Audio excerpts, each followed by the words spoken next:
তো বন্ধুরা আমরা যতই দামি মোবাইল ইউজ করি না কেন কিছুদিন ব্যবহার পরে কিন্তু মোবাইল কিন্তু স্লো হয়ে যায় বা হ্যাং করে বা ল্যাগ করে।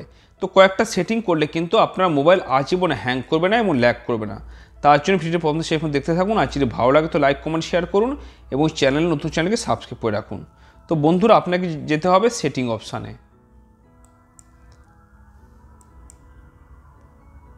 এবার সেটিং অপশান আসার পরে এখান থেকে আপনাকে অ্যাবাউট ফোনে যেতে হবে। যাওয়ার পরে এখানে রয়েছে দেখতেই পাচ্ছেন এখানে সফটওয়্যার ইনফরমেশান রয়েছে, এর উপর আপনাকে ক্লিক করতে হবে। করার পরে যে বুল নাম্বার রয়েছে এর উপর কয়েকবার ক্লিক করলে কিন্তু আপনার ডেভেলপার অপশান অন হয়ে যাবে। এবার আপনাকে পিন নাম্বারটা দিতে হবে। এবারে কন্টিনিউতে আপনি ক্লিক করবেন। করার পর কিন্তু আপনার ডেভেলপার অপশান অন হয়ে যাবে। এবারে ব্যাকে চলে আসবেন। আসার পরে আপনাকে ডেভেলপার অপশানে ক্লিক করতে হবে। ক্লিক করার পরে এখান থেকে আপনি নিচের দিকে চলে যাবেন। যাওয়ার পরে এখানে দেখতে পাবেন রানিং সার্ভিস।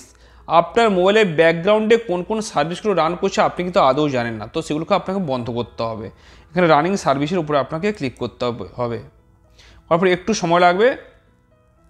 এই দেখুন লোড হচ্ছে। এবারে দেখুন এই যে অ্যাপ্লিকেশানগুলো কিন্তু আপনার ব্যাকগ্রাউন্ডে রান করছে। তার মধ্যে ধরুন এই যে স্ক্রিন রেকর্ডার, এটা আমার প্রয়োজন নেই, তো এখানে আপনি ক্লিক করে এটা স্টপ করে দিতে পারেন। এটা ছিল প্রথম সেটিং। এবার ব্যাকে চলে আসবেন। আসার পরে এবার নিচের দিকে চলে আসুন। নিচের দিকে আসার পরে নিচের দিকে চলে আসবেন। আসার পরে বন্ধুরা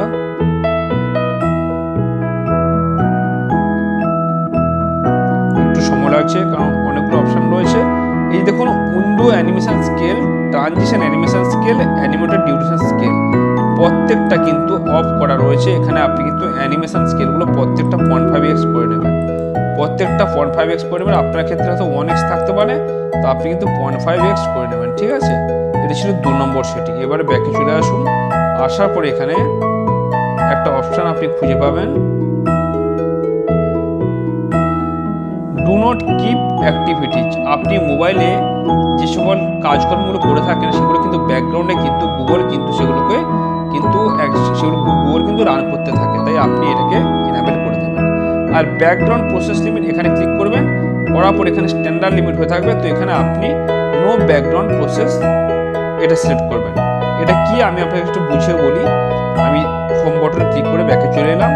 আসার পরে আমরা সাধারণত জানি যে আমরা অ্যাপ্লিকেশন থেকে বাইরে বেরিয়ে এসেছি, কিন্তু অ্যাপ্লিকেশনের মধ্যে অলরেডি বাইরে রান করছে, ভেতরে রান করছে।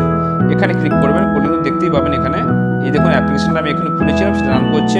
এখানে এই যে অ্যাপ্লিকেশনগুলো সব রান করছে এখানে, ঠিক আছে। তো এগুলো কিন্তু ব্যাকগ্রাউন্ডে রান করবে না ওই সেটিংটা করলে। কিন্তু আপনি নো ব্যাকগ্রাউন্ড প্রসেস করে রাখেন তাহলে কোনো অ্যাপ্লিকেশনগুলো ব্যাকগ্রাউন্ডে রান করবে না, যার ফলে কিন্তু আপনার মোবাইল গরমও হবে না, হ্যাং করবে না, ল্যাগ করবে না এবং স্লো হবে না বন্ধুরা।